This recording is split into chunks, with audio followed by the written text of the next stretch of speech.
and if you believe Deshaun Watson, because that's Adam's source, is they said that they would clue him in at least because they did not tell him about the DeAndre Hopkins trade till it happened. And he suggested some names, and they didn't even talk word one to any of the names that Deshaun wanted them to at least approach. So that's when he's like, okay, well, F you guys. Yeah, the problem is this poor new GM comes walking into this firestorm, and they don't have a head coach. And also for the Texans, if they were to trade him, they're going to have to absorb $22 million in salary cap charge. So that's a problem. I don't think Deshaun's going anywhere. Well, and this is one of the sentences. I'm not reading it verbatim, but it was funny because it said Deshaun Watson doesn't have a problem with the incoming general manager per se, sources said. Yeah. Yes, I don't hate him. Yeah, I don't have a problem. I don't know that guy from Adam. If you're going to tell me that I'm part of the process, I got to be part of the process. Yeah. Don't set the expectation and then not deliver. I've got news of a defensive tackle. I'll touch on this soon here on the show that I have fallen in love with, Tom, and I want him to come here to Tallahassee, and he's actually, it's a distinct possibility. It's something that could happen. I just got those defensive tackle juices flowing today, Tom. I don't know if at any point today I'm going to go ahead and throw down with all right, that's it, it's happening. May not happen today. But I'm just telling you, there are some vibes. There are some feelings going on here about a significant upgrade along the defensive line that may be a possibility in Tallahassee, Florida. And it may be an important weekend. So I'm excited about where we're headed. Perhaps. We'll see. I know a lot of you out there, while understanding that I no longer run the now defunct ifollowthekitties.com, and I don't live in that world anymore. But I do dip my toes in the deep end every now and again and place a few phone calls. Damn FBI flag that site. They got me. Why? I know. What's wrong with it? ifollowthekitties.com. I tried to lay it bare that everybody understands what we're talking about here. It's the world of college football recruiting. But that Subway banner adds ad choices. We didn't get a buy from Subway, I assure you. Oh, Subway. It's weird starting every show this week without any discernible new information regarding Florida State sports in any way, shape, or form. There's nothing. You want to know what's going on with the Noles? Nothing. Not a damn thing. Nothing's happening anywhere. Whole bunch of nothing. Thank God the NFL is here to save us. Tomorrow and Sunday. That's it. That's all you got. You can do speculative stories about baseball, which gets started 50 freaking days from now. You can talk about what the football team's going to look like in forever. You can talk about the outside opportunities, perhaps, of a player coming, a transfer portal guy, something like that. Maybe the thought of eventually playing a basketball game. But right now, in the way of substance, you got nothing. Struggling. And it pisses me off. Struggling. All guests appear via the Phone Hero hotline. Phone Hero, specializing in iPhone and iPad repair. 2 locations, 2915 Cary Forest Parkway, 833 West Gate Street, online at phoneherotlh.com. Isn't that something, Tom? Nothing. World needs plenty of bartenders. It's true. I've got the hankering for the NFL, though. We've got big stuff related to the NFL. Lee Sterling going to join us in the 4 o'clock hour. Not necessarily something we do at this time of year most seasons, but we got the extra games. I want to pick his brain a little bit about angles to take for these games. I have to pick against my mom in the 5 o'clock hour. She holds a 1-game lead over me now. That's ridiculous. I feel ashamed of myself. I'm embarrassed by what's transpired in the late portion of the season. I had a comfortable lead, and I pissed it away. World needs plenty of bartenders. So I'm going to have to rise up and make something happen. Damn it, man. I got a good story about something that doesn't sound like it's on the up and up. A little baseball action for you, but it's not what you think, so you're going to want to stick around. Oh, it's not Lindor? It's not Lindor. I'm not leading with your Mets. Nobody cares. I do like your new owner, though. He's funny on Twitter. Yeah, he's weird and funny. Like, he's weird in that he got the Lindor trade. He wanted to talk about uniforms. That's a cool owner interacting with fans. Because the fans overwhelmingly love the black uniforms, which I don't. Why? What's with that? It was a good era. That's why. Oh. Yeah, so it's nostalgia? Yeah. People really yearn back for those Robin Ventura teams, I guess. Oh, they're Piazza teams. It's Piazza, Edgardo Alfonso. Yeah. No, I don't like those uniforms. No. The Mets are classy when they wear the white on the white with the orange and blue on the They side. just got it right about 5-6 years ago. Yeah. Those road grays, Are nice. buddy. Everybody's playing catch up to the Pirates anyhow. You know, that's okay. It's a great sign because I didn't like what the Lightning did when Vinnick took over and they went to blue. The black was the primary color. It wasn't a 90s thing. I It like was the the blue Lightning's better. color. The blue's better. So, but my take was, if I have to give up the uniform in order to get that guy to be my yeah, owner, you'll do it, Okay, yeah. part 2. Let's do it again. And hockey's near us. It's near us. It's saying, toodaloo, we're right here. Jeff Cameron Show 97.9 ESPN Radio.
Fifth annual Philanthropy on the Fairway Golf Tournament presented by Corner Pocket Bar and Grill is here. Join us Friday, January the 22nd at 10 a.m. at the Golf Club at Summerbrook for a good time and to benefit a good cause. Our local teens in foster care need your help. They do. Foster care is brutal, man. It's a tough deal. There will be a raffle, prizes, awards at Corner Pocket following the tournament. Entry is $80 per person, and each cart receives a free six-pack of a frosty beverage.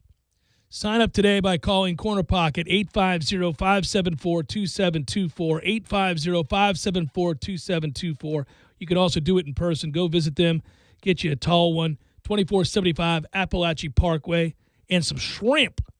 Get you some wings to go, or the bacon-wrapped shrimp. My God. The wings are really good there. Not going to lie, those wings are tasty as hell.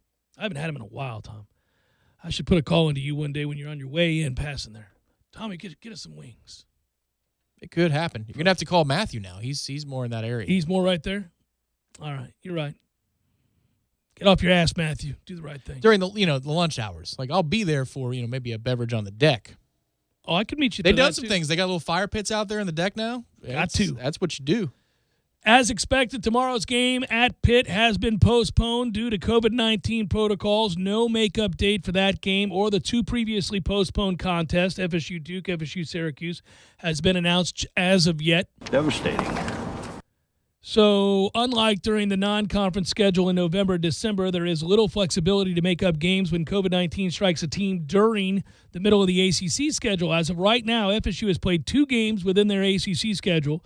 Of course, we got that win over Georgia Tech. We lost to Clemson. We've got 15 more upcoming scheduled games, starting with hosting North Carolina State next Wednesday.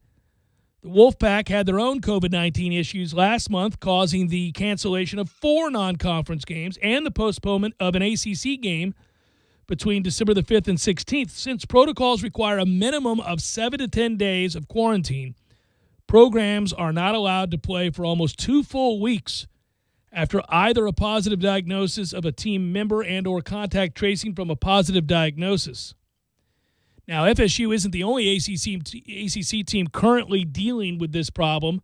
Since Georgia Tech had to postpone their January 6th matchup with Notre Dame and their game tomorrow at Louisville due to COVID, their January 13th game against Pitt is also in jeopardy now.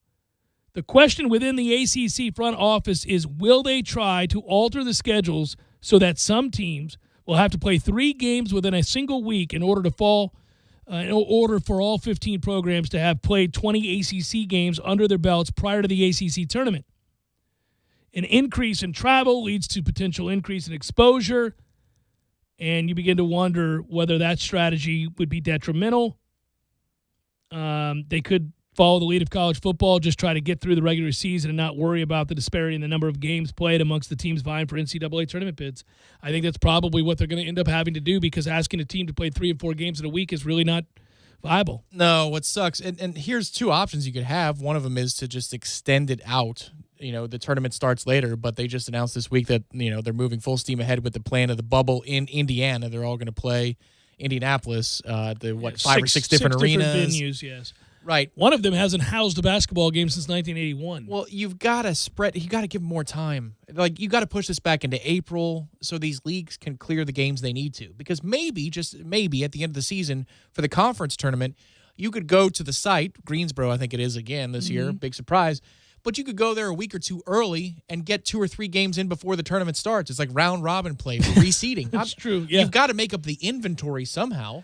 It is bizarre, and I was worried about this weeks ago, brought it up. Seems like it's fruitless right now. Not real sure that we're doing the right thing here, and I'm not being that guy that's clutching my pearls. I'm just saying, you're looking at all the stoppages, and you're seeing the devastation this is to the schedule. And, oh, by the way, it's not like we haven't had on-court situations. So I don't know. I don't know what they're going to do. It feels like the ACC, Tom, in basketball, or NCAA basketball in general, has their ass in the jackpot. Their ass is in the jackpot, sir. Our ass is in the jackpot now.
Jim Harbaugh changed the nature of that deal. Far less money. Boy, that's a bit like getting demoted. You get to stay, but you've kind of sucked. I'm going to take half your paycheck, pal. We're going to take the word head out of head coach, and you're just Coach Coach Jim Harbaugh. Hey, coach. Yeah. Put some respect on it. No, you're just a coach. Here's our football coach, here's our head football coach. That's right. So there's that. There is also the news that Devonta Freeman has been waived by the Giants. He got hurt. That sucks for him. But, he got paid, man. Been stealing money for 3 years now. He got the second contract. And the Falcons, to this day, I think, as much as I like Devonta Freeman, and we've had him on multiple times, that was insane. He should have been a Super Bowl legend of Falcons lore. Alas, they don't have that trophy. They didn't win it. No, they blew a 28-3 lead in the second half. Have you seen this Tywone Malone kid? Have you seen this kid? Baseball player? I don't know. He's yeah. Is he? Yeah. Well, maybe. I don't know. We're on the list of people that may make it. I think you might be right. He's a recruit. Well, yeah. Is he like the kid who's 260 who plays two sports? Well, he's 6'3.5" and 300 pounds. He's a defensive tackle. He is impressive looking. We're in the contest here with Ole Miss, Texas A&M, us, Rutgers, and Tennessee. Can't imagine that Tennessee's got any chance to win that at this point. Tywone what is his name? Sorry? Malone. Okay. See, Tywone Walker's a baseball pitcher. That's what I was thinking. Tywone Malone out of New Jersey. Bergen Catholic. Go look up that kid. Hey, he's from Jersey. Yep. He is a massive dude. Can redirect and run down the line of scrimmage. He's got the look, Tom, of a guy that I want to identify. Now, we offered him February 13th, 2020. He was offered later on by Arkansas. Then he was offered in July. I think that was Tennessee, and then finally Ole Miss. We're really in on him? It says we are. I don't know, man. I don't think we're in on him. I don't think we're going to win. I'm not doing. He's a high 4-star. Have you seen him? What kind of pancakes are we whipping up? Well, that's the only reason I bring it up, Tom. Hopefully, we are in the midst of doing the right thing. This per our discussion yesterday. Now, look, we've got our work cut out from us. I don't think it. I don't know. I'm not the recruit, Nick. I mean, Ole Miss seems to be the favorite. Yeah, they do. We fall. If you go by the 247 sports listing, it's warm for us. But there's warmer Texas A&M, so good luck for us there, and even warmer Ole Miss. All right, I don't know. I was just hoping we were providing the right kind of nutrition. Their crystal ball has them going to Ole Miss, but it's only a 6 out of 10. That's right. It's a medium confidence prediction. That's right. I don't even know what that is. That's sort of just a whatever. Seems self-explanatory. They've added, confidence levels within the picks so that you can get more specific than just the crystal ball. So there are different transparencies to the balls. Okay, now. That's right. Transparency to the balls. Crystal balls, that is. See, like a 10 would be a fully transparent ball. So he's a 6. He's a 6. Not There's transparent. A little smoke in that ball. Yeah. Not real sure about that ball. Cloudy. It's a cloudy ball. I only note this because you know that I have a way of bringing in defensive tackles, as I noted on the show yesterday. And he looks like the kind of defensive tackle I would target and bring to Tallahassee. If you hauled this guy, considering where our program is, and you've got Ole Miss money coming after him. Texas A&M money coming after him as well. But Ole Miss will be aggressive with the dollars. We already know that from their history, and now they've got an aggressive coach. So that's a souped-up engine and a driver who's got maybe a desire to die. That's a beautiful 1-2 combo if you're an Ole Miss fan. I'm going to read you a quote. If anyone has a lead, it's a lead by a nose, and it's going to be a photo finish in which body part crosses the line first, a source said. I wouldn't give an edge to anybody, and if you had to give it one, it would probably be Texas A&M because of Coach Elijah Robinson. The source said he believes it's a 4-horse race, though, with the Aggies battling Ole Miss, Florida State, Tennessee, and Rutgers. Yeah, fluffy Bisquick pancakes. He does play baseball and football, wants to do it at the next level. So here's the thing. Come on, meat. Baseball coaches Mike Martin Jr. and Mike Metcalf have made an impression on him. He'll Yeah, visit. fluffy Bisquick pancakes. So I don't know this for sure, but I think he's here this weekend. I do believe that's true. Yes, I know it's true. Meat, if you're listening, you know what you have to do. Yeah, fluffy Bisquick pancakes. He's here in Tallahassee. I'd love to see him play baseball more than football. He is here in Tallahassee. He is taking a tour this weekend. He is going to be at the facilities. He's going to talk with Mike Martin Jr. Is he allowed to do that? Yes. Those are the rules now? I thought it was a dead period through April. Maybe for baseball it's different. Malone will visit Florida State this weekend and tour Tallahassee on his own. Yeah. And with his yeah. parents. See, Well, so come on. We know what the hell's going on he's here. not meeting Mike Martin Jr. at all. That's right, because we stay within the rules here. So when Mike Martin Jr. meets him this weekend, Yeah, fluffy Bisquick pancakes. quote, we'll see if the trip to FSU changes things this weekend. Malone has been to A&M before, but not with his parents. Look for him to take a few more trips after his stop in Tallahassee before making a decision. There's work to be done, and it's to be done this weekend. You've heard of the pub crawl. He's on a pancake crawl. That's what he's doing. Sir, this is as close to a family as you're going to find away from your home. If you and your parents are listening to the great sports talk radio that is the Jeff Cameron Show, Monday through Friday, 3 to 6, you'll hear about the greatness of Tallahassee, the opportunities presented to you in this fair city with 2 major universities in town, as well as a college, the capital, and a sense of belonging. I think this weekend will reveal to you just how valuable we think you are to this community. Yeah, fluffy Bisquick pancakes. Sir, A&M's defensive line is stacked. There's not a place for you. You're an outsider there. I can assure you by its location, you're an outsider there. Here, not only are you welcome with open arms, there is a very good chance you are penciled in day one starter. Notice he didn't even mention Oxford. I mean, do we even have to say you're an outsider in Oxford, Mississippi? Sir, that school, the one in Mississippi that you're considering, is, if you don't know this, in Mississippi. Yeah, known as the Rebels, sir. Yeah, fluffy Bisquick pancakes. Come on down, biggin. We've got a home for you right here. It's a welcoming home. It's a I home. won't Malone. It's a home that I think you'll reflect upon many years down the road and say, I found my heart, my love, my family in Tallahassee, Florida. That fateful day, I locked into the Jeff Cameron Show, Friday, January the 8th.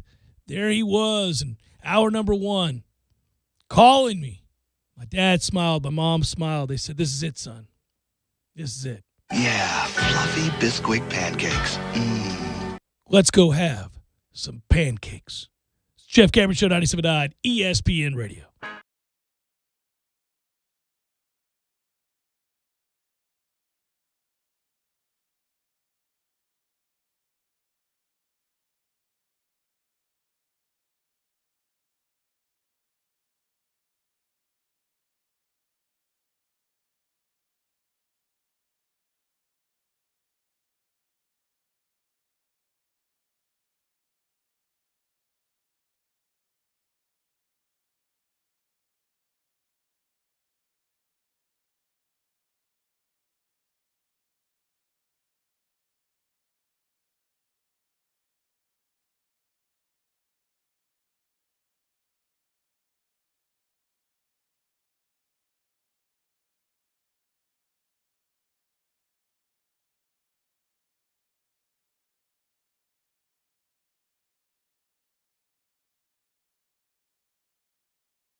Well, you can't trust text not to be seen someday.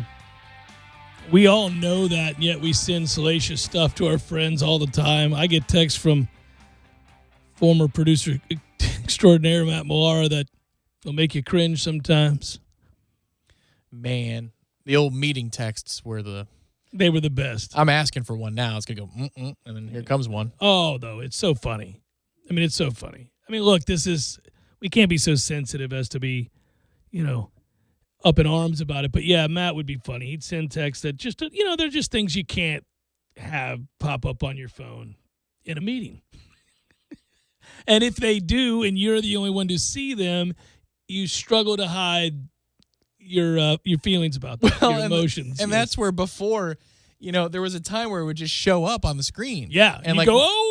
Now it identifies your eyes and it sees you. It's like, oh, that you're looking at it. Yeah. Not everybody can look at what this says or what this is. Yeah, and I like that nowadays when you get a text, it pops up and the name pops up before you ever even try to unlock your phone. You're like, oh, that's Matt. I'll wait till I get in the car. I'll wait till I'm by myself walking down the street or something like that. I'm not checking this one here at the workplace. You should throw his I'll wait in there as his nickname on your phone contact. Here comes Matt, I'll wait. wait Millar. Yeah. So you would crack up, you'd get it and you'd go, oh God. And I've thought of millions of tweets texts that I've sent you or that you've sent me or that I've sent Millar or any of my other friends. Me and TPE are firing off texts to each other all the time that are a little shaky. But they're fun. They're all good-natured. It's just the nature of being human. Well, here you go. A revealing text from star pitcher Garrett Cole has been submitted as evidence in Brian Harkin's quest to prove he was unfairly made a scapegoat when the Los Angeles Angels fired him as their clubhouse attendant for supplying ball-doctoring substances to pitchers. It's a great sentence. It's a great line. The message, dated January 17th, 2019, was filed in Orange County, California Superior Court on Thursday as opposition to a request to dismiss the original lawsuit submitted by Harkin's attorneys in August. Quote, "Hey, Bubba, it's Garrett Cole.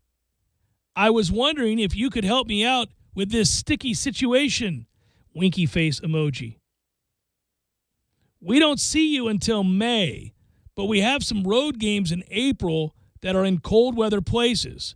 The stuff I had last year seizes up when it gets cold."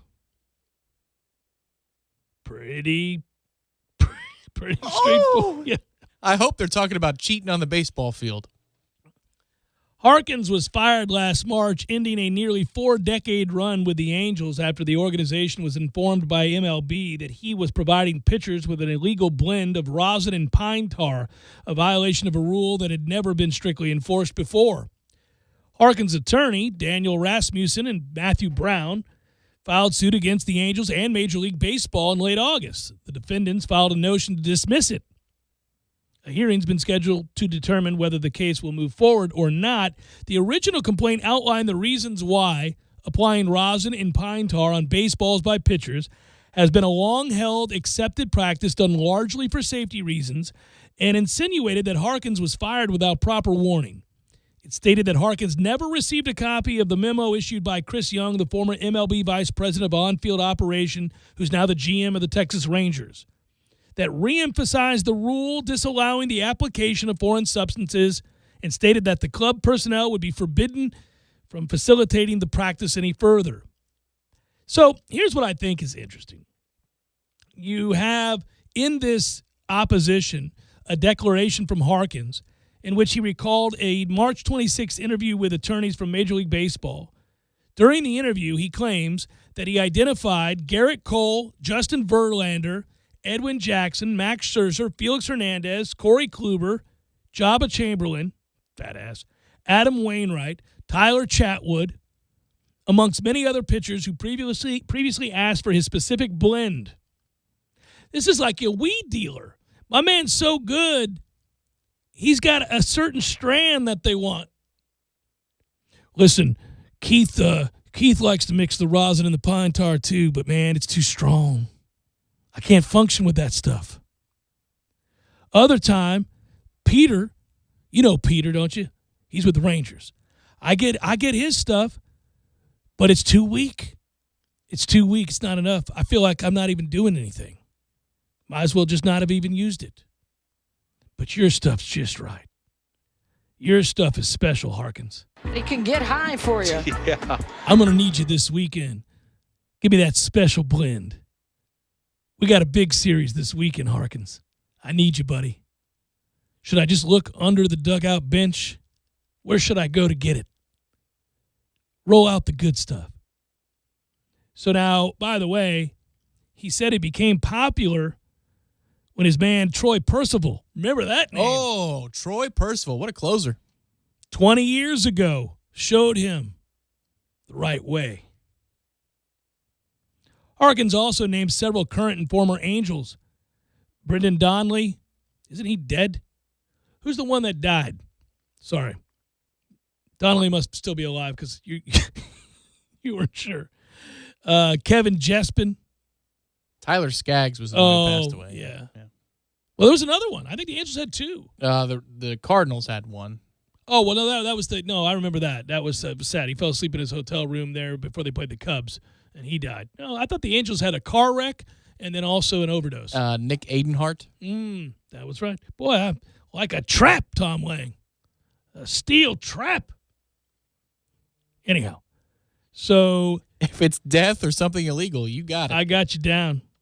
Or music. Yesmiero Petit, Luke Bard, Matt Andrizi, Dylan Peters, Jose Suarez, Caleb Cowart, Dylan Bundy, all like that blend. Dylan Bundy is a favorite of the old probable segment. Mm-hmm. Harkins known throughout the league by other pitchers as Bubba with the good stuff. Can I say that unless you're talking to somebody who is, I don't know, 25 to 30 years younger or older than you, unless it's a significant other, never use the wink emoji. Never use it. It changes everything. You mean as a man? Yeah, man. Yeah, or even as a woman sending to like anything.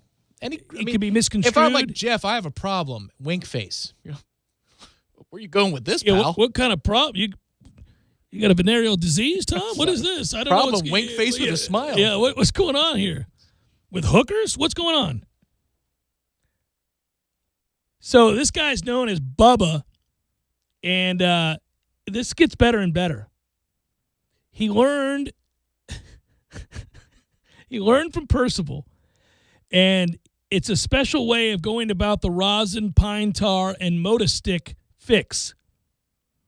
In the bottom of a soda can, you put the rosin, the pine tar, and the Moda stick.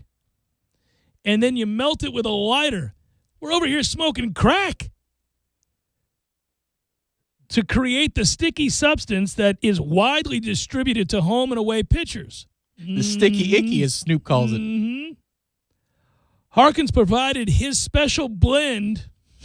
I'm reading from a story. This is too good. As a courtesy to opposing pitchers, adding, I didn't do it to make money. Most of the people in the organization already knew about my sticky stuff. So many ways to go. Wow. The opposition also included declarations from 16 major league players. Wally Joyner. Holy moly. Wow. Mike That's a name. Sweeney. Mike Sweeney. Who emphasized the commonality and acceptance of the practice and lauded Harkins' preparation. This guy he's the man. He's the dealer to the league. They're like, well, thanks, Teddy. I appreciate you. It's no Harkin, but it's all right. It'll work for this weekend. Can't wait to get out there to Anaheim when we get the good stuff, the sticky stuff. You know what I'm saying? Can't wait. It was a common practice, lauded Harkins' reputation. Chicago White Sox clubhouse manager Gabe Morrell and former Angels bat boy and clubhouse attendant Vince Willett all noted that Harkin was the best, and he had the best sticky stuff. I freaking love this guy. There more. I mean, Angels pitcher C.J. Wilson approaching Bubba in the clubhouse. He referred to the mixture as the stuff, the good stuff from that bullpen bag over there. One text message from Verlander, notes from a subsequent phone call, were also presented as evidence. In the phone call, Verlander, who pitched alongside Cole in Houston before Cole went to the Yankees, alleged that MLB began to crack down on pitchers' use of ball doctoring substances.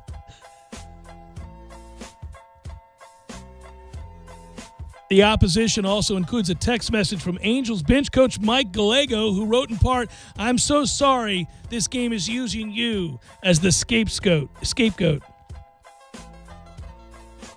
My man, let it be known that Brian Harkins is a legend in the game of baseball that you didn't know about. And the game's going to get him. And he's got the good stuff.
Hour number 2, Libations Friday edition of the Jeff Cameron Show. Thanks for tuning to it. Hope you're well. Good on you, kiddos. A little loosey-goosey action today. I'm Jeff. That's Tom. Online, ESPNTallahassee.com. On the YouTube feed. Hello, YouTubers. You can also email us if you like, JCS at 979ESPNradio.com.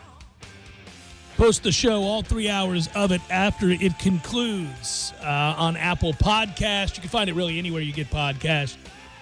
And, of course, you can find it on our website, ESPNTallahassee.com.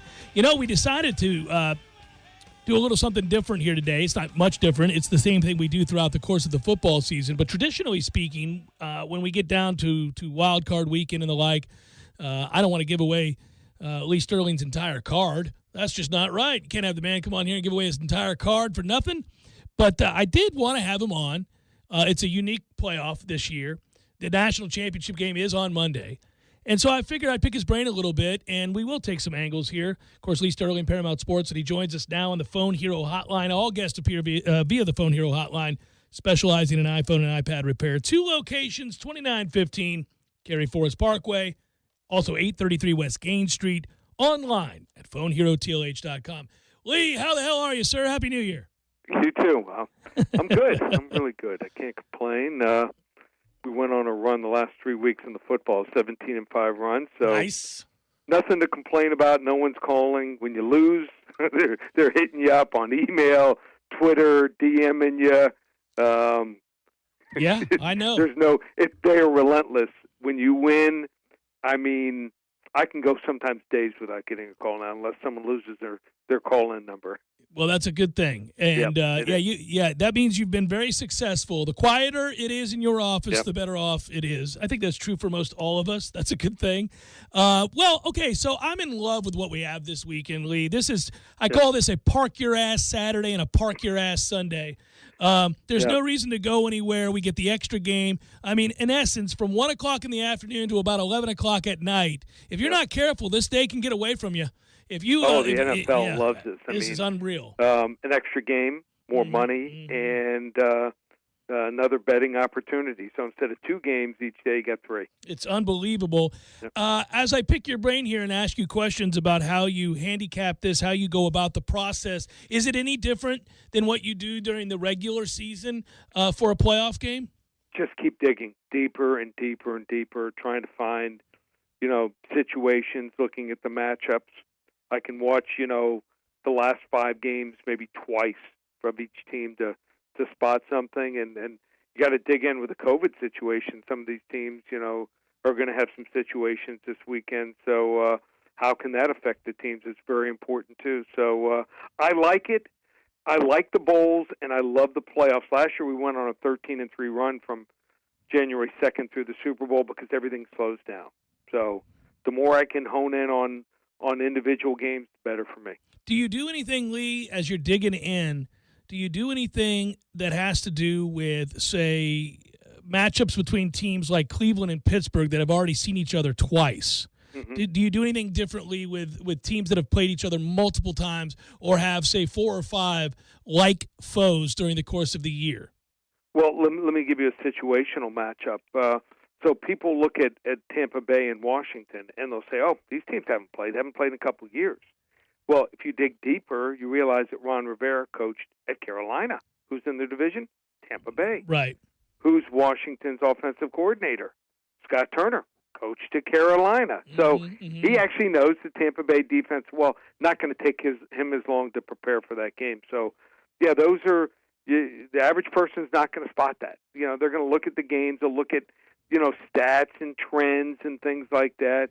But you got to look at that. That is an advantage for Washington. So is there a game that you want to talk about? You want to talk about that game? We carry the Bucs. No, I'm going to talk about the Pittsburgh-Cleveland game. Okay, let's talk about that instead. Let's do that. So there's always, every year, 1 or 2 teams that don't belong there. And you'll say, oh, Cleveland's got a pretty good record. But let's look deeper into this team. They have not practiced. This is the most important thing. They have not practiced as a team in 2.5 weeks. Somehow, even playing against backups, they escaped with a 2-point win last week, playing Pittsburgh's pretty much second team. Ben Roethlisberger was held out of that game, so was Cam Hayward. on defense, linebacker T.J. Watt, and safety Terrell Edmonds, among others. I think there's some situational matchups that really favor Pittsburgh. I think Cam Hayward playing against a Cleveland line missing their best offensive lineman, huge mismatch there. I think he might have a couple sacks in a few hurries. And I'm watching tape on Myles Garrett, who came back from COVID. Not just that, he had a shoulder and a knee injury, doesn't look himself. They're missing the other defensive end, Olivier Vernon, who was playing really well before he went out for the year. Looks like Cam Ward, their cornerback Ward, will not play in this game, and he's their best defensive back by far. There's no one else even close. And then their head coach who calls the plays, he's out, and Alex Van Pelt's going to have to call plays. This is going to be the blowout of the playoffs. I like Pittsburgh 45-10. Nice. I do have a question that I wanted to ask you that I think is interesting. Are spreads or totals more important to you in the playoffs? Does it matter?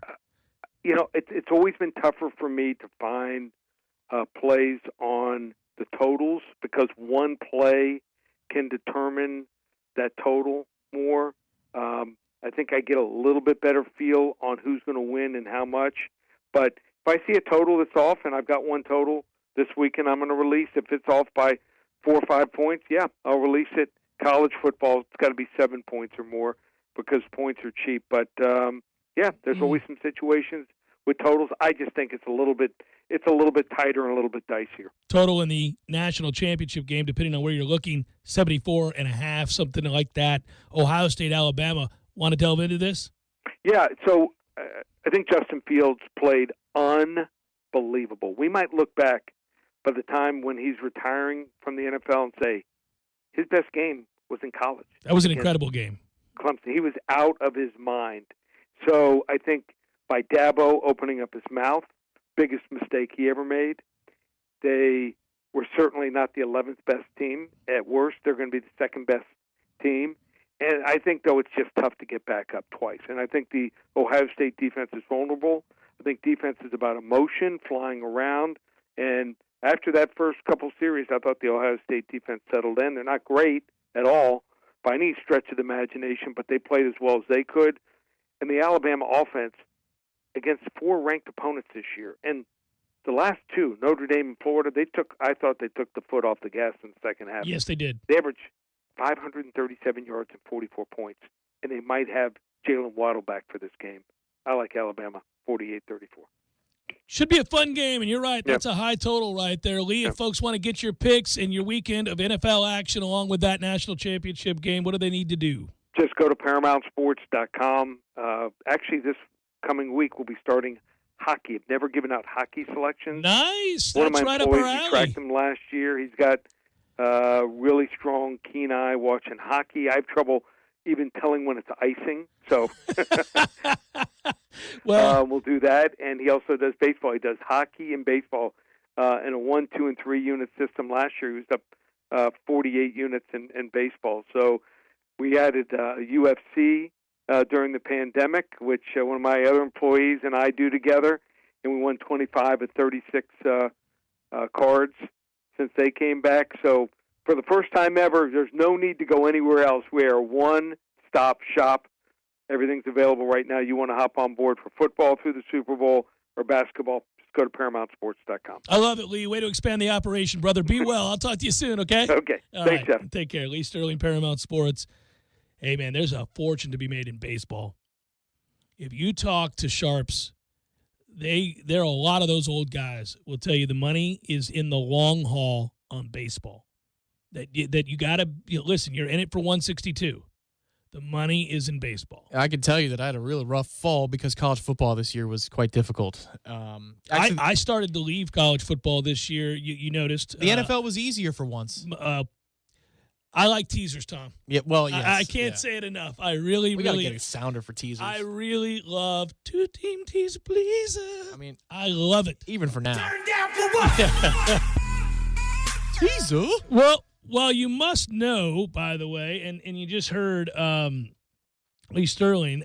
We were talking off the air. If you guys are asking me, and you are via Twitter, what I'm looking at for the weekend, this is too easy, which means we're going to lose it. But If you want to let it ride on some potato chips, let's have fun with the Steelers giving nothing and the Bills giving a 0.5 point. I'm obviously talking about teasers. Some Red Russians may make their way around if we can get the two-team teaser-pleaser to hit here. Because, again, with teasers, you're looking to go through those key numbers, 3 and 7, and this allows you basically to pick winners. So when you combine the two games and you're on a 6-point teaser, two-team teaser, you get this at the Bills minus a 0.5 point. If you do it right now, it could change. So, I'm not telling you what to do. He's not saying act now. But I am telling you I'm going to take the Bills minus a 0.5 point, which, given the nature of numbers and the way it's scored in the NFL, you're just picking a winner. There are no ties in the playoffs. And then secondly, the Steelers, you're just picking a winner. You tease it down to 0. You truly are just picking a winner. You don't want to ever go beyond 0. But anyhow, you're in good shape here. An interesting insight from Lee Sterling when he's talking about point totals, and Points he says, are cheap in college. Yeah. well, that plus 4 or 5 points is enough for him to play it in the NFL. Like for me, I feel, and this is why I don't play totals that much, that it's got to be off by more than a touchdown. Like it has to be so obvious, at least in my mind. And I'm not a handicapper, so that's probably where it's off. But for Lee in the NFL, a 5-point line or a 5-point shift from his expectation to what he sees is when he'll do it. 4 maybe, but definitely 5. Definitely 5, yeah. That On a tells you total. how spot on they are. It comes down to a 3rd and goal from the 6. Is it a touchdown or is it not? That's the difference for Lee. Yeah, I think when I look at NFL totals, it's the only time that I look for trends. I do think offenses go through spates of, where they're playing as well as an offense can play and they're humming, and then they have stretches where they don't play well, and that's regardless of the opponent. Now, you might say, what? That's crazy. The difference between playing the number 1 defense and the worst defense is obvious. Yes, it is obvious, so it's not something that I would worry about. That's not my evaluation. When you're playing against the best defense in football, you're probably going to steer clear of that. It's for the game, the rest of the games where it's nebulous, where it's 14 versus 18 in those rankings. It's 12 versus 16. If the Bucs are playing virtually anybody over the last 5 weeks of the season, post-bye, if you will, I felt very strongly about team total over Tampa. I would have finished the year. They went under, I think, my team total against the Vikings and over against the rest. So I feel like you would have been fine there. It's just, it matters to me how you're playing, how healthy you are, all of that. So I'm looking for the Buccaneers team total. You can't. They're hard to find. 27.5. 27.5 is the number. It's a good number, Vegas. Do you know what Washington's number is? 17. Now the under is at minus 125. 18.5. I said 17. Okay. So they'll close. give you 17, and you'll be a winner for a minus 125. Yeah, I would be. 27-17 is what they're telling you. Well, yeah, we're 28-17. Do you remember the score prediction I gave Yeah, on the Scudder Bucks? Was it 27-17? Hey, man, I took I didn't write it in, but I took 13.5, I think, was it? Bucks. You gave 13.5 to me. Yeah. Bucks minus 13.5 is Yeah. what I gave to you for a tall boy. Now, I'll tell you something that's going to be awesome. When the Bucks win 27-17 and I'm drinking a tall boy and having correctly predicted the final score. That's when you know you're on to things, kids. Boy, it's going to be very easy to clip this if you get it dead on. Oh, You've given me many places to go Many find it. opportunities to go find it. Yes, Jeff Cameron Ooh, Show. you came with the good stuff. Natty. 97.9 ESPN Radio.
Great song, great album. Happy Libations Friday, everybody. It's his birthday. Is it really? 74 he would have been. Looked damn good, even with cancer at the end of his life. Smooth as hell. It's my oldest son's favorite artist. It's not close. Listens to Bowie start to finish, everything in the catalog. Loves it. It's Bryce's, not Clark's. No. I thought Clark would like him too. Oh, I don't think he has a problem with it. Bryce loves him. Loves him. Identified it pretty early on when we were, I try to play a lot of different kinds of music in the car and at the house. And it's just, and I don't even know that I influenced other than putting it on. He gravitated towards Bowie. And I always thought that was interesting. And I also put my arm around him and said, way to go, young man. That's a sign of very good taste. Very good taste. Sad news today, just as it is kind of sad to think about Mr. Bowie not being with us. Tommy Lasorda has died. This is a little less tragic, certainly, given the fact that my man lived a long and fruitful life, dying at the age of 93. Suffered a heart attack. He had been in and out of the hospital, back in the hospital rather recently.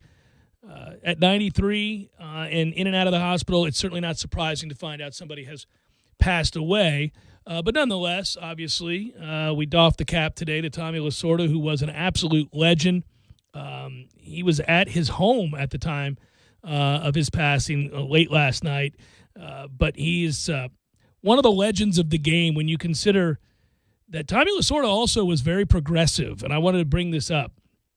He had a lot of passion, a lot of charisma, and a great sense of humor. And eventually he became an international celebrity, as Rob Manfred pointed out today, because he was a guy willing to grow the sport. And he was known as baseball's ambassador. And he loved the game to the extent of maybe at a time when it wasn't very popular, to really push to bring in players from Japan, to bring in players from South Korea, to bring in players from the Dominican Republic and Mexico. He was a guy who did that very early on. He made baseball more diverse and embraced that, basically noting, as we all should on a regular basis, that if you can play, you can play, and it really doesn't matter who you are or what you look like. He thought it would make the game on the whole better to have the best in the game around the world to join under the umbrella of Major League Baseball. He eventually did serve Major League Baseball as a global ambassador. Made sense. He was that for the first two editions of the World Baseball Classic. He managed Team USA to a gold medal in the 2000 Summer Olympics in Sydney. And the guy is as accomplished as they come. Do we have rather fun and one of my all-time favorite sound clips from Lasorda? Well, naturally, I feel bad about losing a ball game like that. There's no way you should lose that ball game, and that just doesn't make sense. What's your opinion of Kingman's performance? What's my opinion of Kingman's performance? What the you think is my opinion of it? I think it was put that in. I don't opinion of his performance. He beat us with 3 home runs. What the you mean? What is my opinion of his performance? How could you ask me a question like that? What is my opinion of his performance? He hit 3 home runs.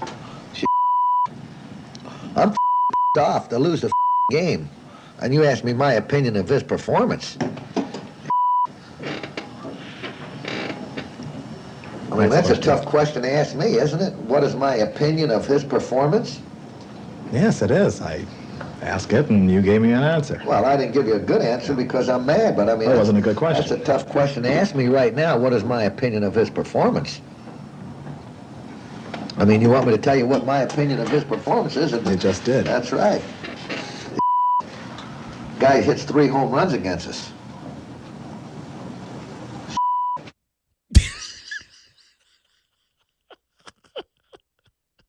You're a peach, Tommy.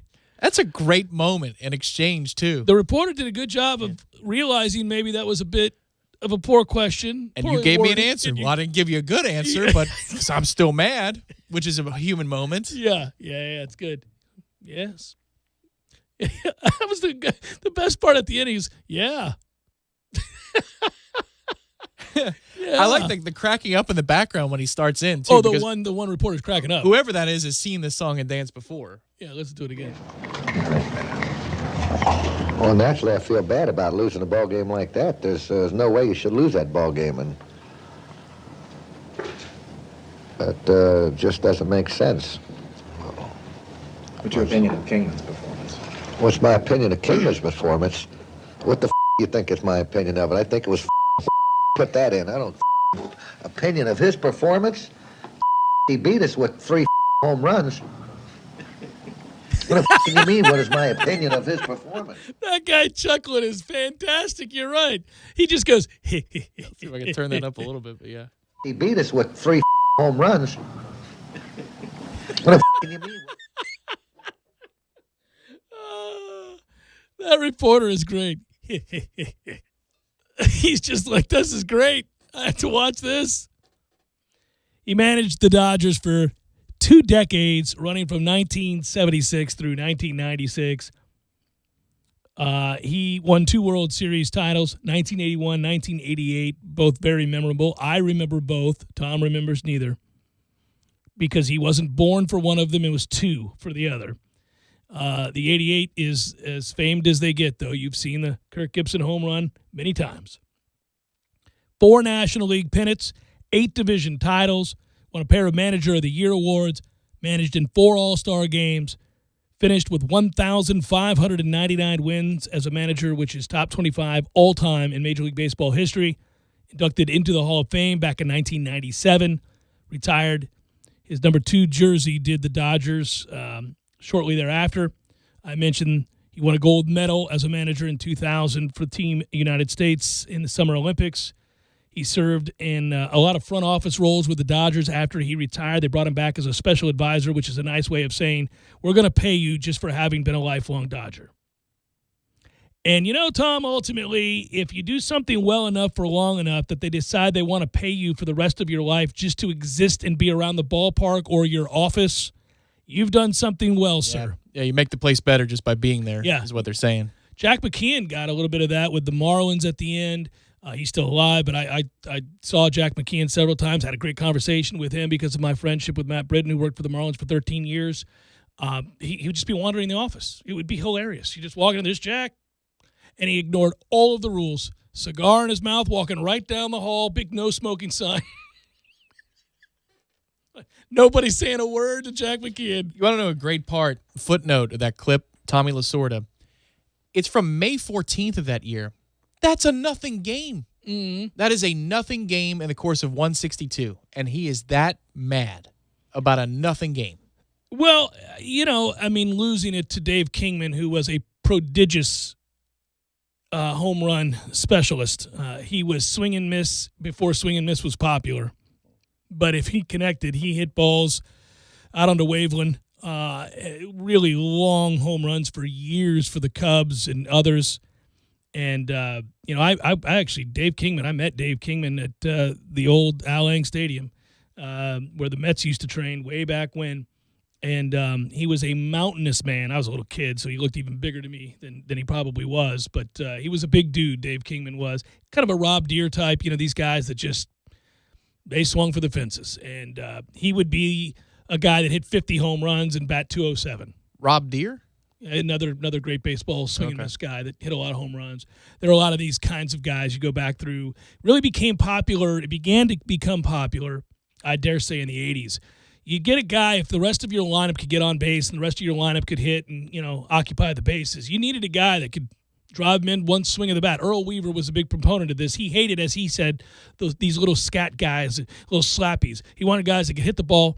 He famously said in an interview on live television, I want a guy who can hit the ball out of the GD ballpark, gruffly. He didn't want guys that were singles hitters.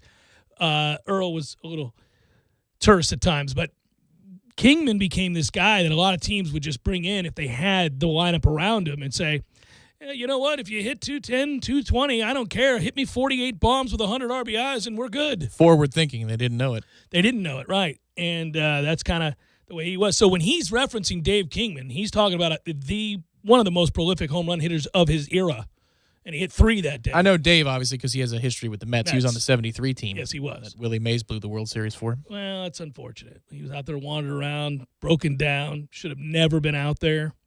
That's a whole other subject that's fun to talk about among sports fans everywhere, is this idea of guys hanging on well past their prime. And, Willie Mays is the greatest center fielder to ever play baseball.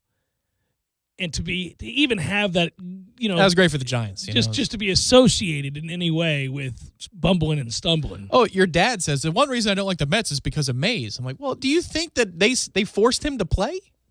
I think he was looking for a home, and the Mets gave him one, and plus it would sell tickets. The Mets should have known better, Tom. Oh. They should have honored the man's legacy and told him, sir, we know you can't play a lick anymore. You have decades of history in which the Mets should know better.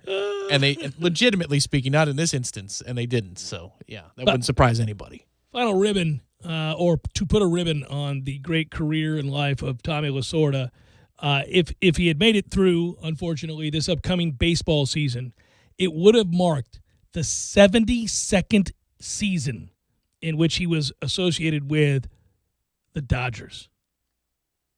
It goes all the way back to Brooklyn.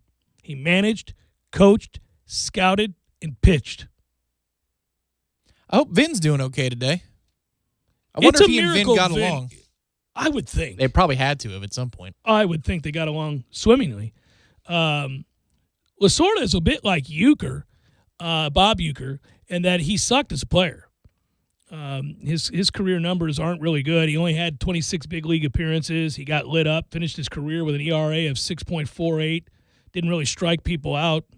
He didn't have much going for him. He got to the majors. I know what bad looks like. Yeah, it was me. I'll eliminate that. But he was a really good you go read the countless write-ups today on Tommy Lasorda. One of the things that is talked about is his ability to develop pitchers. He understood what it looked like. Look at this list. 9 Rookie of the Year award winners in his career that he developed. And they are Rick Sutcliffe, Fernando Valenzuela, famously, obviously. But then eventually he kind of transferred that skill over to position players, Steve Sachs, Eric Karros, and eventually Mike Piazza. And, of course, nobody wanted to draft Mike Piazza. He said, please do it at his behest, and they did. It was Rick a favor to Sutcliffe. a family. Oh, Rick was good, though. I know he was good. But could you imagine for years being a Reds fan and having Tom Brenneman and Rick Sutcliffe calling every game for you? Oh, yeah. Boy. That'd be rough. And the other guy, the cowboy. Oh, good God. Curly-haired, what's his face? Yeah, That's a toughie. He used to be on Baseball Tonight. So before Eduardo Perez haunts me by he calls every game that I ever want to watch that's on ESPN, or I'm forced to watch on ESPN. And I know he's an old, that's great. It was Rick Sutcliffe. Like, oh, God. The Mets have Sutcliffe today? He was terrible in the booth. You have no feelings on Rick Sutcliffe? You're right. He was terrible. Just thinking about certain guys. Yeah, he wasn't very good. I also do know this, that it would be wrong of me not to at the very least, mention that Tommy Lasorda also, while all those things I just mentioned are true, has a darker side. There were some things that he did that were not good, like, in essence, denying and disowning his son for being gay. His son died at 33. So there are some things that if you read, I don't want you to get the wrong idea. There are no perfect people, I know, but there's some pretty He's a character of the game, is what you're saying. glaring blights on the resume. Just saying, to go along with all the glowing things. Got to present it all. It's Jeff Cameron Show, 97.9 ESPN Radio.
Fire weather this weekend. Am I wrong? I don't think I am. And maybe it's just because we echo the same sentiment. And we've created our own echo chamber. Am I wrong? The question is there far less enthusiasm just 3 days away from the national championship game than at any other point you can remember? What do you, for like a national championship game in college football? No. I don't think anybody cares. No, there's been less enthusiasm. There Alabama, Notre Dame in 2012, there was no enthusiasm for that game. Everybody knew the way that game was going to turn out before it even kicked off. Yeah, you're right. Everybody knew how it was going to turn out, but I don't know that we had been bludgeoned to death yet by the same 2 or 3. I guess we had. Bama had been there a lot. Notre Dame was like but there was no playoff, so it was still a national championship. Right. Yeah. I mean, we have gotten to a place where, okay, Jamie doesn't listen to the show all that much, but she said something that we've said for a while, and you've said since you've likened it to women's college basketball. Mm-hmm. She said, college football kind of sucks now. It was in the middle of the break, middle of the holidays. We're watching a bowl game. She's like, college football kind of sucks now. It's like there's the games that are going to count for the championships, and then there's everything else. And we know who's going to be in it anyway. So it kind of like I don't feel it anymore. And she loves watching on Saturdays. Yeah, we have a mutual friend who used to work in sports and cover the beat and hasn't for some time now. And one time, and this I got to give him credit in looking back on it. Years ago, right? I think when he was on the verge of leaving the beat, we were up on the roof watching a game, and he's like, "I think I'm about done with this." And I hadn't arrived at that place yet, and I said, and I'm not at that place because I still love college football, and I think I always will. Well, she said it as she was remarking and laughing about watching a college football game, like enjoying it and doing all that, but it was just what she was remarking on was the championship nature of it. I agree with you. He turned to me and said, we already know what's going to happen. We already know the teams that can compete and those that can't, which is all of them not named, these 5 teams that he rattled off, and he said, there's no real intrigue in this anymore. I think I'm going to get more involved in, World Cup and European soccer and all that, where relegation is a thing, which I do love relegation. I really do. I wish we could get to that in American sports.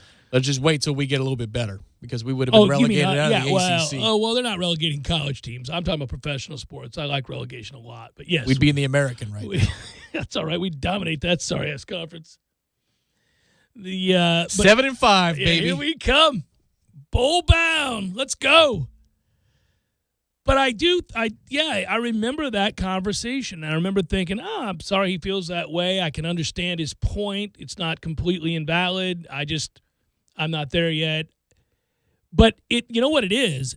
It takes time, and when the same thing is happening over and over and over and over and over and over again, eventually it does. There's a threshold for everybody, and you kind of just go, okay, well, we're running in place here, man.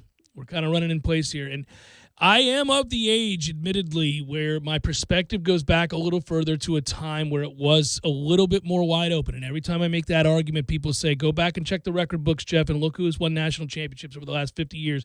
You'll find it tends to rotate amongst about 10 teams. Yeah, I agree.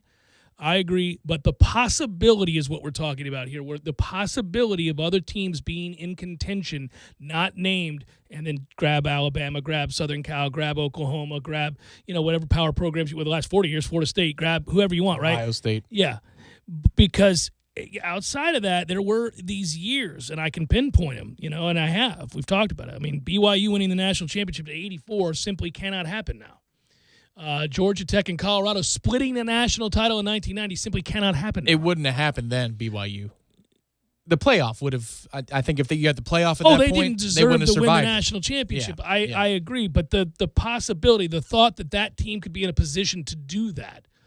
Now, part of that was the system because you just had disparate voting and you had, obviously the AP vote, the coaches vote, and all that stuff. It was very different. It was political. Somewhat, it was also regional. It was like that's what I mean. Yeah. Politics is local. Yeah, but I think that ultimately, I would like to find. I'd like to find a happy medium. I get not everybody's in it to win it. Not everybody can. Wake Forest is not going to win a national championship. So I'm not saying that but UCF is trying to win a national championship. I don't have to sit around crying for UCF. I got tired of them. They're annoying. But teams like them, like Boise this past year, Cincinnati team, you name it, that there's no path for them. And we keep talking about access, and that's the only thing that I think is really, really frustrating. We're all approaching the same place, though, which is expansion of the playoff. That's where everybody's approaching. There is nobody at this point who could turn down expansion of the playoff. Like, who would argue against it right now, other than people who don't have power? You need the money. You want the access. Coaches want it. It's greater job security because there's more places at the table. Oh, sure. The sport in general needs it because you have so many opt-outs for bowl games that have been completely devalued with the college football playoff. Who cares about the New Year's Six? And we felt that way for the Florida State-Houston game before it kicked off. It's like, it's great. We've been to better places the last few years, so, do these players even care? And you got your answer in the first half of that game. No. The playoff has certainly created a sense that everything else is even more of an exhibition than it was prior to the playoffs. Yes, there was a time where you valued the bowls. You really don't anymore, save for our viewing pleasure at the house, but not the value placed on, the significance of a victory. There's supposed to be a reward for a great season, and they're supposed to hold significance in your trophy room when you went in. Back in the day, you went in and you walked in, you said, oh, this is when they won the Gator Bowl or the Peach Bowl or whatever it might be. And there was real pride about that. The matchup, how it happened, how you got there, the ultimate reward for getting there and winning it. Most fans, I don't think. If you're a fan of a powerful program, those are also ran events. You've got to create the bowl season earlier in the season. That's the only way you can do it now. You have to mirror what college basketball does with preseason invitational tournaments. The things that they have before the season tips off or right around Thanksgiving. Those are the ways that you can get the bowl feeling, but you got to do it earlier in the season. And you have to devalue the regular season of college football. It's too late. We've gone too far. I understand that a lot of people will point out, and a lot of college football traditionalists will say that the beauty of college football season is that the regular season matters greatly. It's too late. It's too late. If you want all that you're talking about, which is the possibilities, then you have to devalue the regular season further. Got to do it. Well, it's funny that everything comes back around. Here we sit talking about this, and I'm hearkening back to a time that later on people couldn't wait to get rid of because it felt arbitrary. But even still, you and I were both big proponents of letting the BCS decide who the playoff teams would be. I would have incorporated that and removed a lot of the human element there. But, the other thing that kind of comes back around, and it's interesting, I was perhaps on the air for the longest time, one of the biggest advocates for replay of all kinds, and I'm really close to suggesting that I'd be fine with 0 instant replay. For me, not the pros. You've got fewer plays. In college, yeah. Because they're also too liberal with blowing it dead. I mean, every play that's close. Yeah. Any play. Put it back on the coaches. They've also gone too far the other way in the NFL. Every play is live. Obvious incompletions are now reviewed, and you allow a guy to pick up an obvious incompletion and run 80 yards, and we got to sit here and wait, unless it's the Bucs last year against the Titans. We got to sit here. It's the only time ever. It's unreal that happened. Sons of bitches. Jameis might still be in Tampa. It could have been, but anyhow, the point would be, they did that. That happened to us twice last year.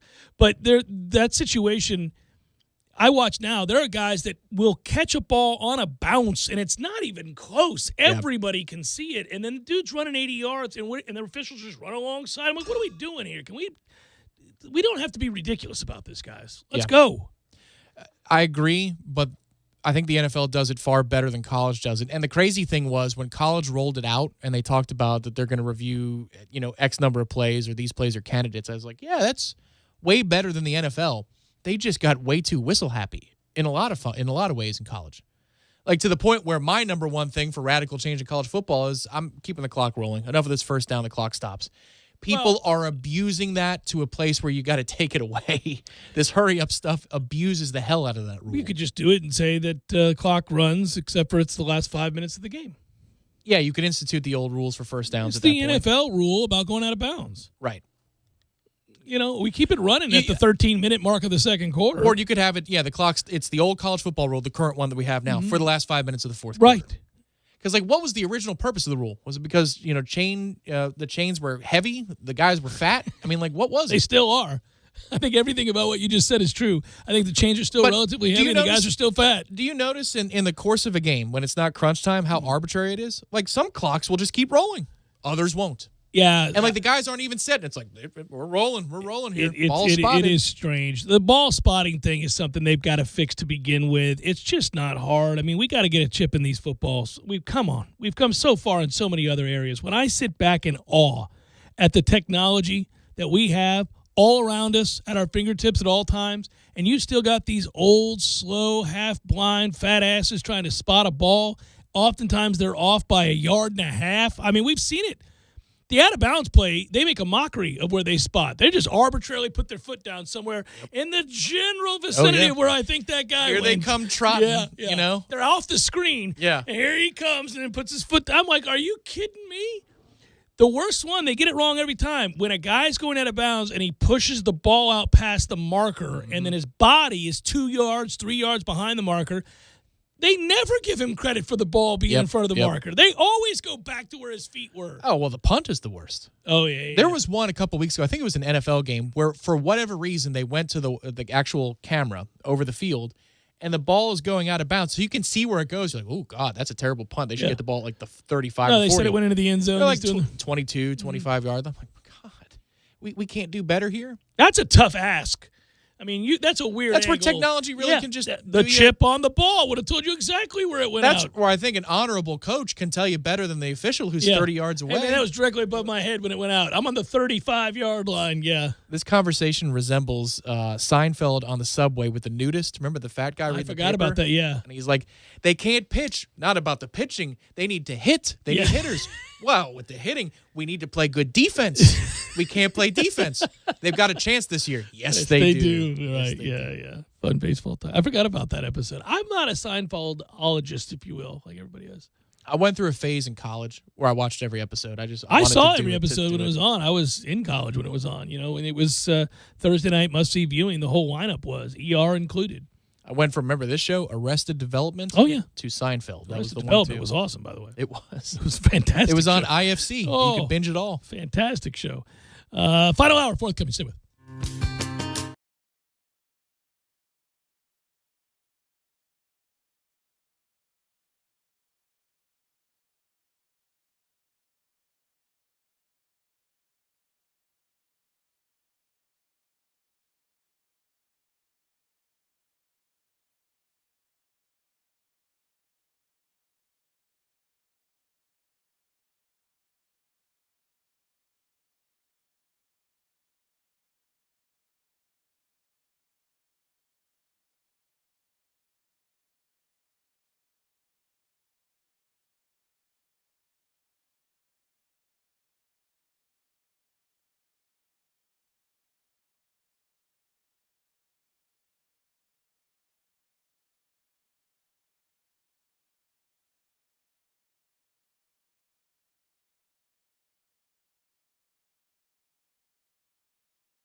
Jeff Cameron Show, at least for this week, and a fine libations Friday to you and yours. All guests appear via the Phone Hero Hotline. You know that. We'll have one here shortly. Actually, because of timing, we've got to get out of the way quick in this opening segment to make way to get some picks in with Mama. Some football talk. We'll do it in a moment. By the way, we're online, ESPNTallahassee.com. That's where you go to listen live via the streaming free. Always don't miss anything, but if you do, go back, get caught up at your leisure. As we'll post it right there on the webpage, but also on Apple Podcasts and anywhere else you get podcasts. You can email the show if you like. It's jcs@979espnradio.com. Hello, YouTubers. Hope this finds you doing well. Baseball season's right around the corner. If we can't trust football season, read Corey Clark's article on warchant.com talking about where the Noles are and what the NCAA will allow and training sessions and all that other good stuff. Hang in there. We'll get there soon enough. I'm really looking forward to, as I think most anybody is, that time in which we're able to gather in mass to watch sporting events.